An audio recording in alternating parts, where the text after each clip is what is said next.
Molina and Rowland made some very important points in their 1975 paper. The main one being that the lifetime of the chlorofluorocarbons is extremely long, 50 to 100 years. There's no way to destroy these gases. Once you put them in, they've got nowhere to go except up to the ozone layer where they're going to destroy it.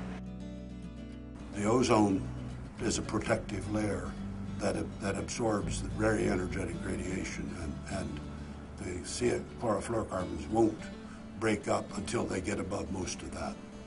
And so it's not accidental that the CFCs are tied in with the ozone layer. They are protected until they get up to an altitude of 9 or 10 miles before you start seeing effects of the reaction with solar ultraviolet radiation. Experts in the field, atmospheric scientists, atmospheric chemists, in general accepted it as something plausible, something that was likely to happen. Our goal at some point became to actually communicate these findings to society with the hope that something could be done. It was hard to communicate to people that something that they couldn't feel, couldn't taste, couldn't see, didn't cause any obvious respiratory problems was in fact a serious threat in the form of long-term exposure leading to an increased risk of cancer. A problem that, had it been allowed to languish and grow, would have created more health problems. Soon after I arrived in NASA, I was asked to sort of take over the management of a US-led assessment of ozone depletion. It was mandated by Congress that every 2 years NASA had to write a state of the ozone layer. What seemed logical to me is if we're going to negotiate an international treaty on stratospheric ozone depletion, there needed to be one international assessment where the scientists around the world spoke with one voice. And so during that period, 1980, 1985, I worked with the scientific community to get together a true international assessment that could be the basis for informed international negotiations. You know, as I look back on what we did in implementing the Montreal Protocol, I think it is probably one of the most successful cooperative efforts that I have ever seen between, in this case, a regulatory agency, the EPA, a regulated agency, the Department of Defense, the NGOs, their suppliers, and their counterparts in other countries. And the fact of the matter is, it worked. It was incredibly successful.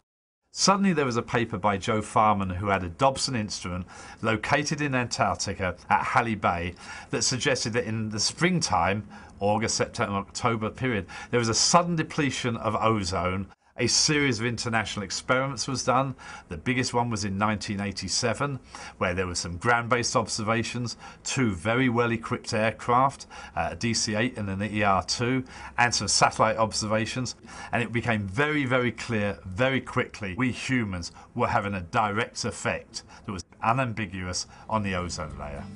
I have to say it was tremendously exciting to go to Antarctica. You know, you realize when you're there how incredibly remote and beautiful and untouched the place is. And it's so ironic to sit there and watch the ozone layer disappear. Well, I think the key development in industry was when the DuPont company, which was the major U.S. manufacturer of chlorofluorocarbons, an $800 million revenue item, by the way, for them, when they concluded that the scientists were right. The Montreal Protocol was signed in September of 1987. It was shortly after that that the results of the Antarctic aircraft expedition came out, and the decision was made on Friday afternoon, 3 days after the release of the report, that we would commit to a total phase-out of CFCs. It was the first time I had ever seen companies come together on something that if they withheld information and kept it proprietary, it would give them a competitive advantage. I think the #1 lesson is you have to have really good science. It has to be done extremely carefully. It has to be verified by multiple sets of observations and by multiple different models. We need to have coordinated research globally and international assessments so that the scientific community talks with one voice to the international negotiators. Because of the spirit of cooperation with the government setting standards that were challenging yet flexible, allowed industry to innovate, industry came forward, and everyone worked together to make this happen. I think the intersection of science and public policy is a lesson there.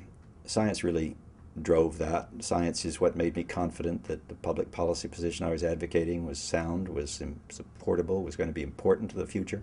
We have a substantial scientific establishment, and they were right on this issue, it turns out. And when it was just a hypothesis, later it was all confirmed. And I think the same is true on climate change. Now we're getting not just computer models, but observations. So there's every reason to follow the same course, listen to the same scientific opinion.